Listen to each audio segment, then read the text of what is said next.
Bismillahirrahmanirrahim. Assalamualaikum warahmatullahi wabarakatuh.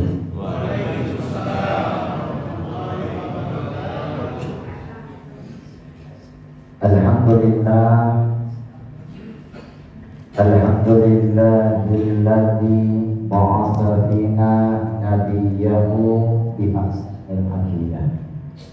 Walhamdulillah wa syukru lillahi ala ni'matin wa la haula wa la quwwata illa billah. Assalatu wassalamu ala man la nabiyya ba'da Sayyidina Muhammad ibni Abdillah wa ala alihi wa ashabihi wa mawwala. Subhanaka la ilma lana illa ma 'allamtana innaka antal alimul hakim. Rabbana iftah lana li futuhil 'arifin. Amin ya rabbal hadratan mukarramin yang sama-sama kita muliakan segenap para alim ulama, para asatidz, para ustazah, para pimpinan pondok pesantren, yayasan, majelis taklim, tokoh masyarakat, tokoh adat, nenek mama, cantik pandai, para sesepuh, dan waktu khusus segenap aparatur pemerintahan dari Pak RW hingga Pak RT dan baginda Rasulullah mengajarkan, wa man lam yashkurin nas lam yashkurillah. Siapa manusia yang tidak pintar berterima kasih sesama manusia, maka dialah salah satu manusia yang tidak mensyukuri nikmat Allah. Hari ini rasa terima kasih kita kepada Yayasan Abdurrahman Mutawakili, AR Manajemen Yayasan Abdurrahman Mutawakili yang menghadirkan Kokolin pada hari ini. Safari dakwah keliling Kota Palembang selama 10 hari. Bapak Ibu, kami ini Kokolin jalan sama Yayasan sampai Dewa sudah 3 tahun lebih. Yayasan ini dari Safari Dakwah alhamdulillah sudah membangun 1 pesantren tahfidz yatim dan mu'afat, dan sudah membangun 5 rumah tahfidz yatim dan mu'afat, semuanya tak berbayar. Sementara ini masih berada di Pekanbaru karena pembinanya orang Pekanbaru, Riau, kampungnya Kokolin, sahabat Kokolin, dan ini rumah hasil wakaf masyarakat warga Pekanbaru yang dihibahkan, diwakafkan, dijadikan rumah dan pesantren tahfidz. Mudah-mudahan nanti kalau di Palembang ada rumah yang tak dipakai mau dihibahkan jadi rumah tahfidz, Bapak Ibu silakan hubungi yayasan ini yang ada di brosur Bapak Ibu yang berbahagia. Karena Safari dakwah ini adalah membangun, membina, mendidik, mencetak para penghafal Al-Quran dari kalangan anak yatim dan wafat yang tak berbayar dari program Sendawa yang sangat mulia ini. Nah, Bapak Ibu, saat ini pengurusnya, pembinanya diwakilkan oleh pengurus Yayasan Abdurrahman Mutawakili. Sekarang hadir ada Ustadz Ipan, ya, ada Ustadz Abdul Hai bersama kawan-kawan semuanya. Kita doakan perjuangannya, tetesan keringat perjuangannya mendapatkan ridho Allah Subhanahu wa taala. Allah jadikan perjuangannya menjadi jalan kemuliaan dunia akhiratnya, meraih husnul khotimah. Amin ya rabbal alamin. Cing ai kesunting cimai hanya berkati Allah iya serai waktu jongsan Islam saiti jensia. Ibu bapak ngerti apa tidak? Tidak. Kokolin ini aslinya Tionghoa, asli pakai son, tidak pakai sim, asli. Tapi sebelumnya Bapak Ibu mau sampaikan, baginda Rasulullah mengajarkan, tolabul ilmi sa'atan khairun min ibadatis sana. Sholat tutup seperti ini Bapak Ibu dalam rangka menuntut ilmu 1 jam saja, itu jauh lebih baik daripada kita sholat sunnah selama 1 tahun penuh. Betul Pak Bu? Bapak apa kabar? Ayah bunda di sini jamaahnya alhamdulillah melaksanakan sholat sunnah suruh, betul? Tapi nanti kalau kamu tahu siapa begini Pak, biar tak terganggu, mungkin barangkali berkenan sholat sunnah suruhnya kita utamakan pengajian dulu. Setuju Pak? Setuju. Jadi kalau ada yang mau sholat suruh barangkali Pak, ada yang mau mocok, silakan ayah bunda tercinta, ya Pak ya. Tapi kamu tidak akan berhenti tausiah ini biar kondusif. Jadi Bapak Ibu nanti ayah bunda, karena untuk ilmu itu jauh lebih baik daripada kita sholat sunnah selama 1 tahun penuh. Mungkin hari ini dispensasi spesial. Setuju nggak Pak Bu? Setuju? Setuju. Ayah bunda, Bu, Pak, kokolim ini aslinya Tionghoa. Asli pakai set tak pakai sweet. Asli. Nama Tionghoanya bernama Lim Hai Tai. Ini tolong jangan dipandang-pandang nih Pak. Lim Hai Tai. Lim itu marganya marga Lim. Karena Lim Sulio, Lim Suini satu marganya marga Lim. Orang Tionghoa marganya di awal nama. Orang Sumatera Utara marganya di akhir nama. Ayah dari ayah kokolim namanya Lim Sun Xiong, asli pribumi Guangzhou, Cina.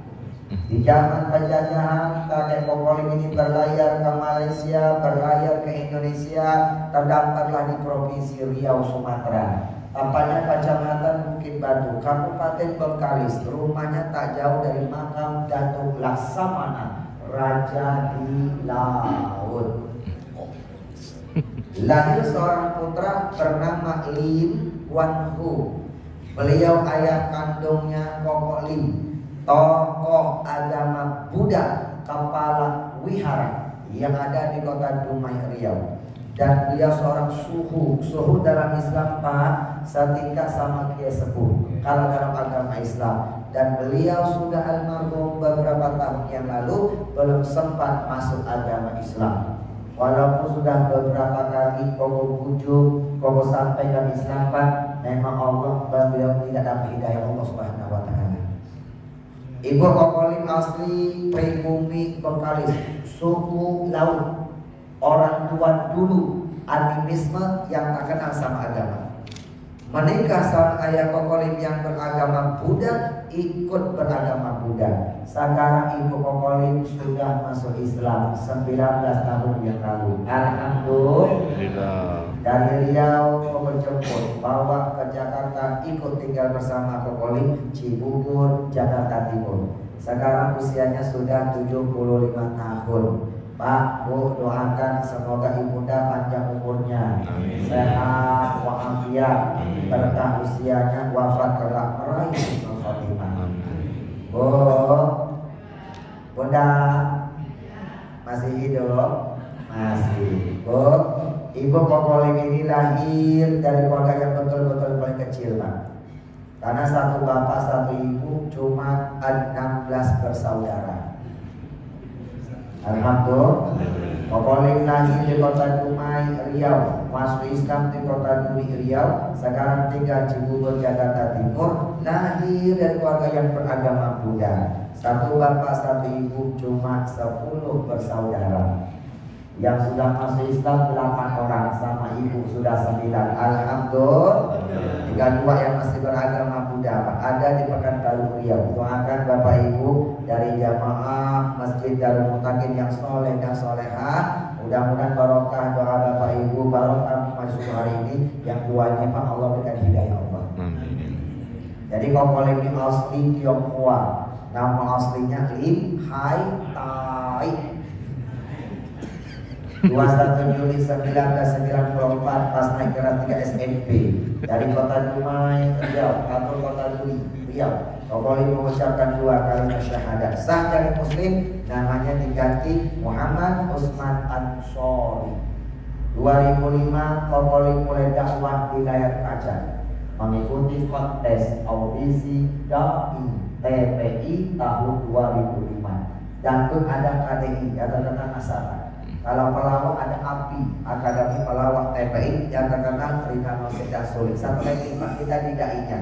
Dari 7.000 dai-dai muda yang mendaftar lebih kurang, yang diambil cuma 20 orang mewakili provinsi saja. Kokolim ini mewakili provinsi Riau, Sumatera. Sekarang tidak Indonesia TV One bersama ustaz-ustaz yang lain. Islam itu indah macam-macam, termasuk sosial media. Kokolim mempopulerkan nama Tionghoa pakai marga Lim, tak mau pakai nama Atai. Kalau pakai Atai, sukanya Pak dipleset-plesetin bapak. Jadi dia lebih santai, panggil saja Koko. Koko Lim, artinya Abang Lim. Kiai Haji Abdullah bin Nastian, Kiai Sunda Bandung Jawa Barat. Santainya panggilnya AA Kim. AA itu apa? Kimnya Dinastian. AA Kim Sunda Bandung Jawa Barat. Koko Lim Tionghoa Riau Sumatera. Jadi Koko Lim artinya Abang Lim, Mas Lim, Uda Lim, AA Lim, bukan Lim. Ya. Apa kabar Bapak Ibu semuanya? Alhamdulillah. Alhamdulillah. Yayahan yang penuh dengan berkah ini Pak, Masya Allah. Sebelum Bapak weekend nanti berlibur bersama keluarga, awali dengan pengajian Pak. Insya Allah berkah betul Bapak Ibu. Beberapa hari lagi, lebih kurang 2 pekan lagi, lebih kurang 2 pekan ya Pak ya, kita sudah memasuki hari raya Idul Adha yang disebut dengan hari raya Idul Kurban. Bapak Ibu, Pak, Koko mau tanya, jawab dengan jujur. Jangan ada dusta di antara kita. Mau dekat, lebih dekat kepada Allah atau mau jauh dari Allah? Dekat ya Pak ya. Kalau mau dekat Pak, solusinya salah satu solusinya yang punya rezeki, berkurbanlah kita kepada Allah. Berkurban Pak ya. Karena kurban itu dari kalimat korban, artinya dekat. Orang yang berkorban dia semakin dekat kepada Allah Subhanahu wa ta'ala. Korban ini Koko tanya apa? Hukumnya apa? Apa hukum berkorban? Hukumnya adalah sunnah. Apa Pak? Sunnah. Sunnah sama wajib, dahulukan yang wajib. Wajib dikerjakan dapat pahala, tak dikerjakan berdosa. Berdosa Allah murka dicabut keberkahannya. Sunnah dikerjakan dapat pahala, tak dikerjakan tak berdosa. Itu hanya bonus sebagai tambahan amal ibadah kita kepada Allah. Tapi kurban ini sunnahnya sunnah muakkad. Muakkad sangat dianjurkan, hampir mendekati wajib, hampir mendekati Pak. Walaupun dia sunnah hampir mendekati. Saking mendekati wajib Bapak Ibu, sampai Rasulullah mengajarkan, maka dalam sa'ah, siapa umat Islam yang dikasih kelapangan rezeki, fala yudhi, tapi dia tidak mau berkurban Bapak Ibu, fala yuqarribanna musallana, jangan kau datangi tempat ibadah kami, tempat sholat kami. Musallana dari kalimat sholat, yusolli musola, tempat sholat. Masjid sajadah ya sujud masjid tanpa sujud. Ya Pak ya, jangan dekati tempat sholat kami Pak. Kenapa? Sholat dia kerjakan, kurban itu sedekah. Tapi kalau dia dikerjakan Pak, terhambat Bapak Ibu. Karena sholat pasangannya sedekah. Oh, Pak, mana dalilnya? Kita buktikan Pak ya. Bismillahirrahmanirrahim. Surat Al-Kausar ayat 1 sampai 3. Ini kita buka dulu ya Pak ya. Nanti kau main sulap yang spektakuler Pak. Kita lihat filosofi keberkahan. Kita buka wacana yang awal Bapak Ibu. Ayat muda Allah jelaskan begini. Inna Bismillahirrahmanirrahim. Inna a'toina kal kausar. Inna sesungguhnya kami a'toina ka al-kausar. Sesungguhnya kami sudah memberi kepada kalian nikmat yang begitu banyak. Betul Pak?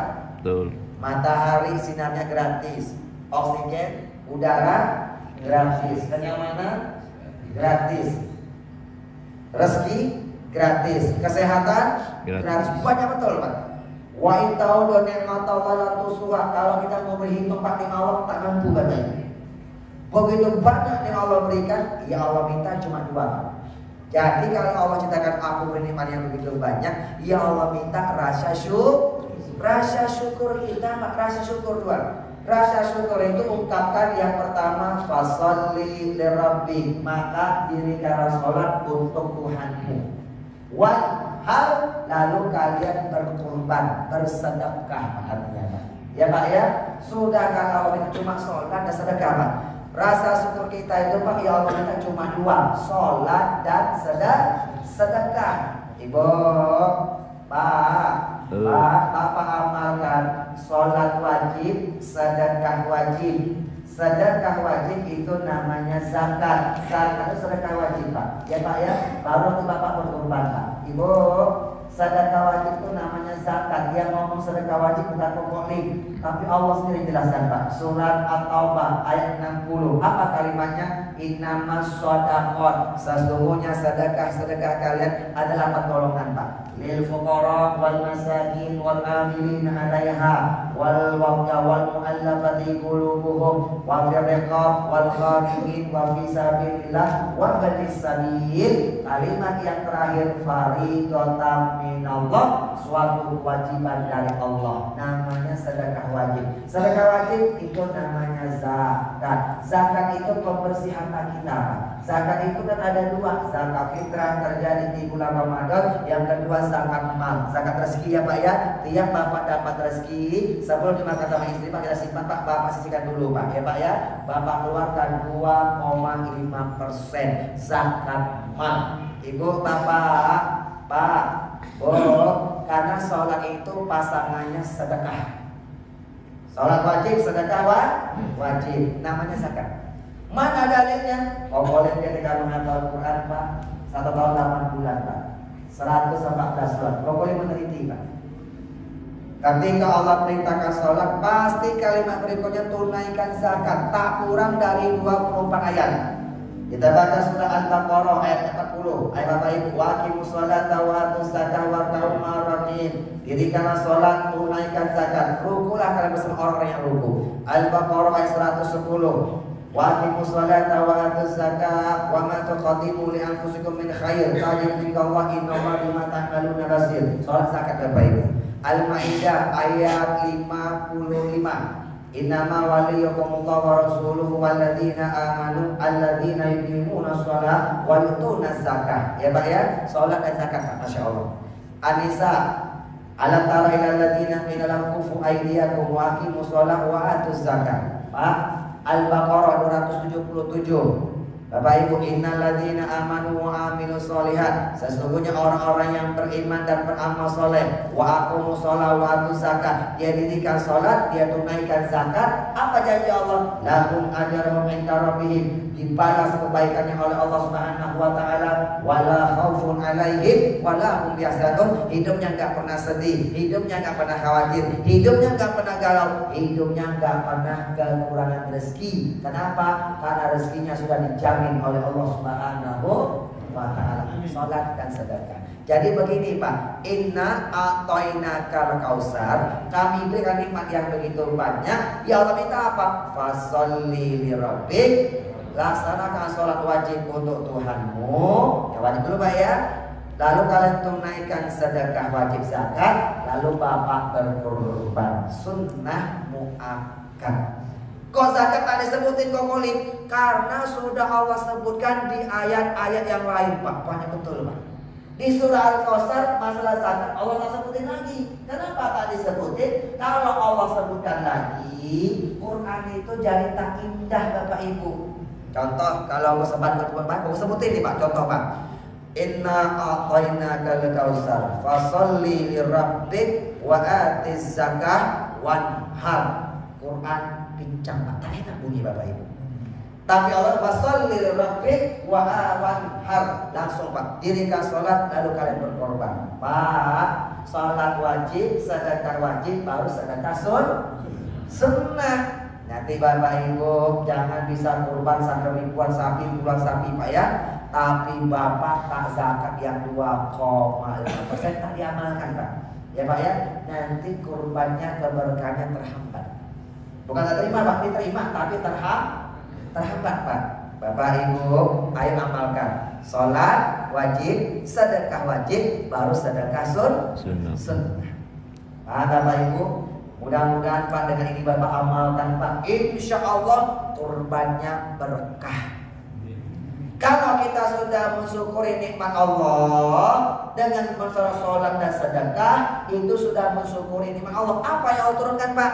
Allah berjanji surah Ibrahim ayat 7, la in syakartum la azidannakum. Kalau kau mensyukuri menikmati yang kuberikan, maka la azidannakum. Benar-benar ku tambah nikmatku. Tambahnya nikmat Allah itu namanya berkah. Kalau dia hidupnya berkah, nanti matinya husnul khotimah. Amin. Kalau matinya husnul khotimah, tempat kembalinya surganya Allah. Pak, kamu mau masuk? Bapak mau masuk surga apa tidak?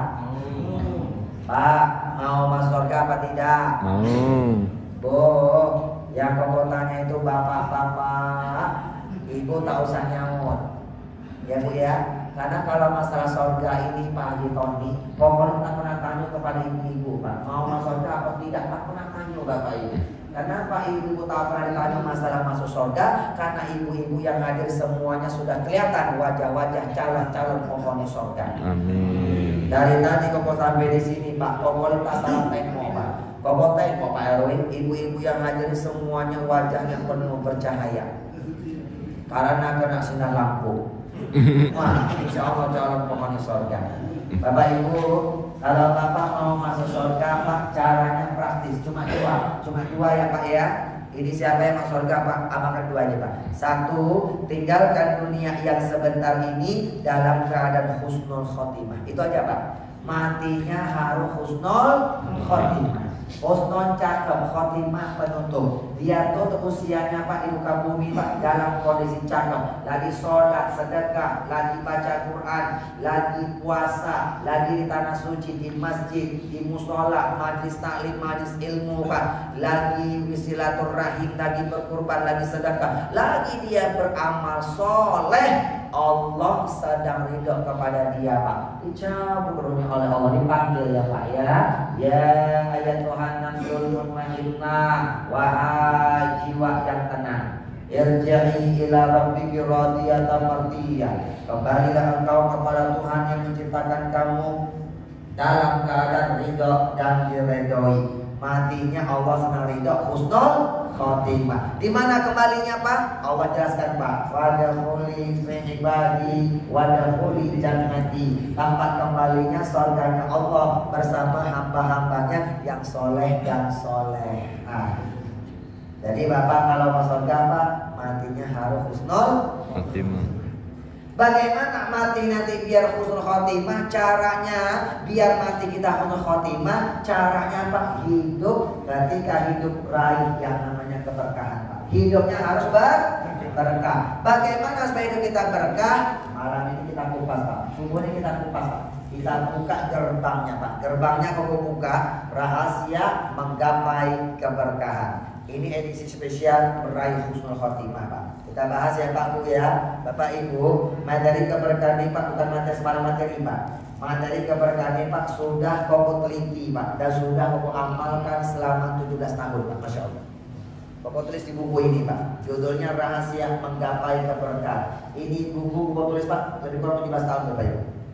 Pak Bu, yang lama bukan menulisnya, yang lama itu mengamalkan isi buku ini. Dapat Quran, dapat hadis yang mengajarkan tentang keberkahan, pokok amalkan dulu. Terbukti keberkahannya, langsung pokok pribadi rasakan Pak, pokok tulis di buku ini. Jadilah ini buku pengalaman spiritualnya pokok ini. Ibu Bapak, kenapa cara pakai buku Pak? Ini dakwah yang paling efisien Pak, ini buku. Namanya dakwah di sekolah, dakwah yang cara menulis.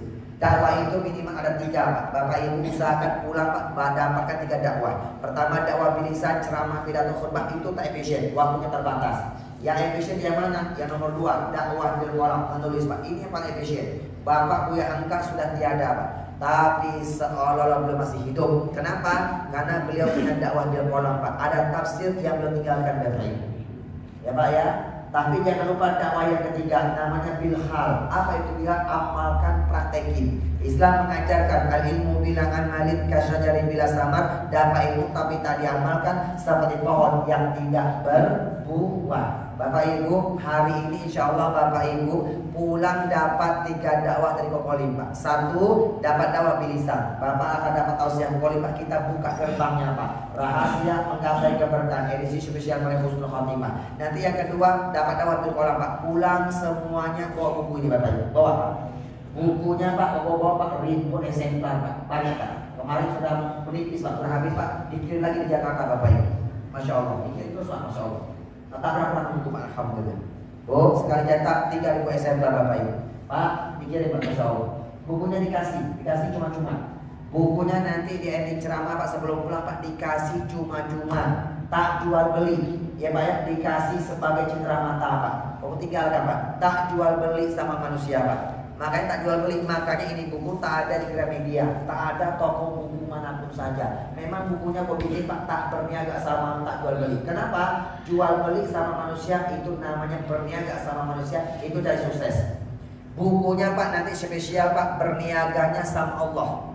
Siapa yang mau berniaga kepada Allah, jual belinya sama Allah, bukunya mau kasih Pak. Karena berniaga sama Allah itu cari berkah. Bapak Ibu, tapi nanti jangan lupa sebelum pulang dakwah bilhal Pak. Tolong amalkan 1 saja ceramahnya Kokolim Pak. Bapak amalkan 1 Bapak Ibu, nanti pulang Pak rasakan keberkahan yang Allah berikan buat kita bersama. Amin ya rabbal alamin. Ayah bunda, ini kunci keberkahan ini Pak, materi ini Pak. Ini bukan dari Kokolim, ini dari Allah dan Nabi Muhammad Rasulullah. Koko ini hanya meneliti Quran dan hadis selama 17 tahun. Bapak Ibu, tahun 1994 pas naik kelas 3 SMP usia 15 tahun. Kokolim Pak cepat-cepat masuk Islam Pak. Dari kota Dumai, Kokolim kabur kota Duri, Riau. Di Duri, Kokolim mengucapkan 2 kalimat syahadat. Masuk Islamnya diam-diam. Begitu syah jadi Muslim, Kokolim balik ke kota Dumai. Di kota Dumai Pak, dia lebih kurang hampir 3 bulan baru ketahuan sama ayah Kokolim tentang keislamannya Kokolim. Begitu ketahuan bukan hanya diusir, tapi diasingkan dari keluarga, diputuskan hubungan sanak famili, bahkan diputuskan dari warisan keluarga. Sama sekali Koko tidak galau, apalagi andilau antara dilema dan galau. Kenapa? Karena masuk Islam tujuannya cari berkah, bukan cari sukses. Hijrah kota Duri lagi Pak. Di Duri Pak, Riau ketemu sama Kiai besar, diangkat sebagai anak asuhnya. 1995 Kokolim dihadiahkan Pak di pondok pesantren senior Ilmu Gontor, namanya Dar El Kolam dan Latansa yang ada di Banten. Jadi kiainya ini Pak alumni senior Gontor Bapak Ibu. Bangun pesantren 2 Pak di Banten, Dar El Kolam dan Latansa. Almarhum Ustaz Jeffrey Al-Bukhari, Pak Apoy Walid Ben, kita sama-sama satu pondok pesantren dan El Kolam dan Latansa yang ada di Banten. Bapak Ibu, ini pesantren salah satu terbesar Pak, yang ada pesantren modern alumni Gontor yang terbesar di Banten. Namanya Dar El Kolam dan Latansa. Sekarang Pak total santrinya kalau digabungkan Pak total hampir 21.000 santri. Ayah bunda, Bapak Ibu, 1999 selesai aliyah, Kokolim tak langsung kuliah. Penasaran sama Islam Bapak Ibu, terus meneliti keberkahan Pak. Berangkat lagi kemana? Ke Jawa Timur. Tampaknya di Malang, pesantren tahfidz Al-Quran, pesantren khusus menghafal Al-Quran. Islam yang ke-5 tahun Kokolim mulai menghafal Al-Quran di pesantren Rodotul Muslimin Desa Makbul, Kecamatan Bulu Lawang, Malang Timur, Jawa Timur. Pendirinya pengasuhnya Al-Mukarram Bapak Ki Haji Romo Abah Muhsin bin Syafi'i, ulama thariqah Qadariyah wa Naqsyabandiyah. Kalau orang Malang Pak hafal betul sama beliau. Bapak Ibu, Pak beliau hafiz 30 juz. Bersanad sanad ke Rasulullah Pak urutannya ke 30. Alhamdulillah. Bapak Ibu di sana ngapain Pak? Menghafal Al-Quran Pak. Ketika menghafal Al-Quran, Koko punya metode, mengamalkan 5 metode Pak, namanya 5M. Apa itu 5M Pak? Membaca, yang pertama membaca, yang kedua memahami, yang ketiga baru menghafal. Kokolim ini Pak tak akan menghafal Al-Quran Pak apabila yang Koko hafal Koko tidak paham. Al-ilmu fi sudur la fi sudur. Ilmu itu dalam dada Pak, bukan di tulisan, bukan di lisan. Setelah menghafal, yang keempat mengamalkannya. Ibu bapak ketika mengamalkan Al-Quran menghafal Pak, Masya Allah Bapak Ibu, Koko merasakan suatu kebahagiaan Pak, dan keberkahan yang sangat luar biasa yang tidak pernah Koko rasakan sebelum Koko beragama Islam. Keberkahan itu Pak, kebahagiaan itu Pak, Koko rasakan Pak sampai detik ini Bapak Ibu. Pak, makanya Koko bikin di buku ini Pak, Koko tuangkan di sini Pak. Jadilah ini buku pengalaman sepertuanya Koko Lim. Sekarang ini Pak, M yang kelima Pak, mengamalkan, mengajarkannya. 5M, membaca, memahami, menghafal, mengamalkannya dan mengajarkannya. Dengan istilah waktu itu Pak, 1 tahun 8 bulan selesai menghafal 30 juz Al-Quran. Alhamdulillah. Wahada i'jazul Quran. Inilah salah satu mukjizat kehebatan Al-Quran yang langsung Koko Lim pribadi buktikan betul. Ternyata Al-Quran itu bisa dihafal. Siapa yang hebat? Yang hebat bukan penghafalnya, yang hebat adalah Al-Quran. Kalau kita bisa lama kalimat empat, Masya Allah, dapat sadar Nabi Muhammad, khairukum man ta'allama al-Quran wa 'allamahu. Sebaik-baik kalian sebagai manusia, siapa yang mau belajar Al-Quran lalu dia mengajarkannya. Bapak Ibu, Pak, banyak orang bertanya Pak, Koko Lim apa suka duka Koko Lim ketika masuk Islam? Itu pertanyaannya Pak. Suka dan duka. Bapak tahu dukanya Pak? Dukanya ini Pak, ketika masuk Islam Koko Lim ini Pak diasingkan dari keluarga, tak punya sanak famili, tak punya om tante Pak, semuanya menjauhkan Bapak Ibu. Betul-betul diasingkan Pak. Tapi sukanya tak sebanding sama dukanya. Kecil betul duka Bapak Ibu, tak sebanding Pak. Apa sukanya Pak? Suka ketika masuk Islam ini Pak, ketika bisa menghafal Al-Quran. Itu Pak suka yang sangat luar biasa Pak. Bukan suka karena gelar hafiz, bukan Pak, tak bangga sama gelar hafiz Pak, tak bangga Bapak Ibu. Tapi apa Pak? Koko ini Pak, ketika sukanya Pak ketika menghafal Al-Quran, sukanya di mana? Ketika melaksanakan sholat, merasa nikmatnya luar biasa Pak. Ketika sholat, Koko bisa membaca Al-Quran yang Koko hafal. Karena Bapak Ibu ketika sholat Pak dibaca kadang-kadang 1 rakaat minimal 1/4 juz. Pak, seminimal 1 lembar, 2 lembar, 1/4 juz, bahkan 1 juz Pak. Itu tak berasa Pak, ibadahnya tak berasa kepada Allah. Kenapa? Ketika sholat Bapak Ibu berasa bercengkrama sama Allah Subhanahu wa Ta'ala. Kenapa? Karena ketika baca surahnya Allah ini Pak, Masya Allah, kita paham apa yang kita baca Bapak Ibu. Pak, makanya Bapak Ibu ketika Koko Lim membuktikan Pak di depan Pak Masjidil Haram, di depan Ka'bah, ketika Koko coba 1 rakaat Koko baca 1 juz, 2 rakaat sudah dapat 2 juz, 3 rakaat 3 juz. Ketika menjelang 4 rakaat Pak, kaki mulai bengkak Pak, bengkak Pak, lama berdiri Pak. Ketika kaki mulai bengkak, disitulah Koko menangis Bapak Ibu. Ternyata baginda Nabi Muhammad sejarah mengatakan ketika sholat kaki lo sampai bengkak Pak. Ternyata Nabi Muhammad ketika sholat beliau membaca semua wahyu yang Allah turunkan kepada beliau Pak. Baca itu Quran Bapak Ibu. Ya Pak ya. Makanya ketika ditanya akhlak Nabi Muhammad seperti apa, dijawab Pak, wa kana khuluquhu al-Qur'anul Karim. Akhlak Nabi Muhammad itu adalah Al-Qur'an.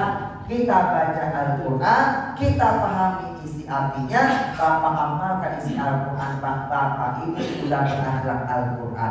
Itulah akhlaknya Nabi Muhammad, Pak. Itulah akhlaknya Nabi Muhammad, Bapak Ibu. Bapak Ibu, Pak. Jadi buat para penghafal Al-Quran, terutama yang habis-habis ya, Masya Allah, digunakan Pak, amalkan, dibawa dalam sholat. Makanya Koko ini menjaga hafalannya Pak, tak pernah duduk Bapak Ibu. Terus tak pernah Bapak Ibu. Tapi kenapa?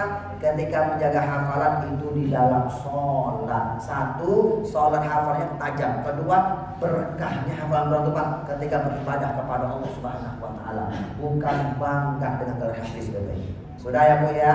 Koko mau tanya Bapak Ibu, Pak mau bahagia di dunia atau mau bahagia di dunia alam kubur sampai alam akhirat?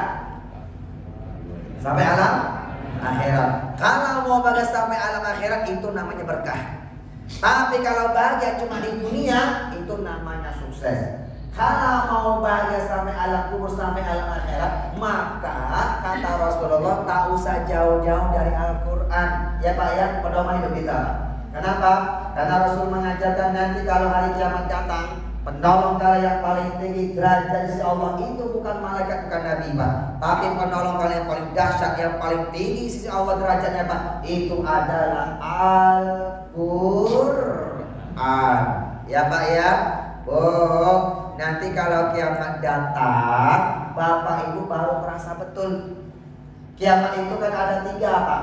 Kiamat itu kan ada 2, kubroh besar, sugro kecil. Kiamat kecil itu mati. Mati Pak itu sudah kiamat kecil. Orang mati berada di alam yang ketiga Pak. Namanya alam kubur. Nanti kalau sudah alam kubur Pak, Bapak baru terbukti betul Pak. Penolong kita yang paling dahsyat Pak itu ternyata adalah Al-Quran. Bapak Ibu, di alam kubur itu terang apa gelap? Gelap apa terang? Yang cahaya Bapak itu adalah Al-Quran. Di alam kubur nanti Pak ada teman apa sepi, apa sendirian, apa sepi, apa ramai? Bapak sendiri apa ramai Pak? Bapak sendiri ya masalah kubur Pak ya. Nanti Pak teman Bapak itu adalah Al-Quran. Ketika hidup tak bisa hafal Al-Quran, baca Pak. Tak bisa namanya hatam. Bapak tak sempat baca, tak sempat memahami, tak sempat menghafal Pak. Minimal sekali Bapak Ibu, Bapak bantu orang-orang yang menghafal Al-Quran.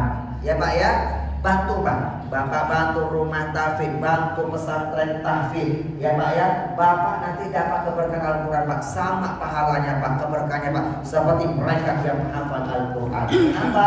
Wa tujahiduna fi sabilillah, berjuanglah untuk agamanya Allah. Pertama fi amwalikum, dengan sebagian harta kalian. Tak punya harta, bi anfusikum, dengan jiwa raga kalian. Bisa punya harta, punya jiwa, sempurna perjuangan untuk agama Allah Bapak Ibu. Pak, yang menghafal Quran ini berjuang dengan jiwa raganya. Bapak cukup berjuang dengan harta Bapak Pak, Masya Allah. Ya Pak ya, menghafal Quran itu Pak berjuang dengan jiwa Pak. Berat Pak, Masya Allah. Pokok dulu ketika menghafal Pak, turun borok Pak, turun borok. Karena hernia Pak, saking lebih banyak duduk daripada berdiri Bapak Ibu. Tapi sekarang sehat, alhamdulillah. Pak, Bapak cukup kurus kering Pak, terkuras Pak. Bapak cukup berjuang dengan sebagian harta, maka Bapak Ibu dapat keberkahan yang sama seperti mereka yang menghafal Al-Quran. Kita bahagia Pak, di masjid kita ini Pak, imam-imam kita Pak sudah banyak menghafal Al-Quran Pak. Alhamdulillah. Tadi ada yang imam adillah kita ya, Masya Allah Pak ya, bacanya makronya bagus, tajwidnya bagus, suaranya merdu. Alhamdulillah. Siapa nama tadi, siapa namanya? Ahmad Kafi. Karena orang jadi imam itu Pak bukan karena tuanya Pak, bukan karena hajinya Pak ya, tapi man a'lama minhu bi kitabillah. Siapa yang lebih banyak menghafal dan paham Pak tentang Al-Quran Pak, dia berhak menjadi imam. Walaupun dia muda Pak, dia lebih afdal Bapak Ibu, karena dia lebih banyak hafalannya ya Pak ya, lebih pantas makhraj Bapaknya bagus Bapak Ibu. Sudah Pak ya, ayah bunda, bantu para menghafal Quran ya Bu ya. Makanya hari ini Pak, bukan ada dakwah ini Pak, yayasan ini Pak, belajar 3 tahun lebih Pak. Kenapa? Satu visi, satu misi Pak.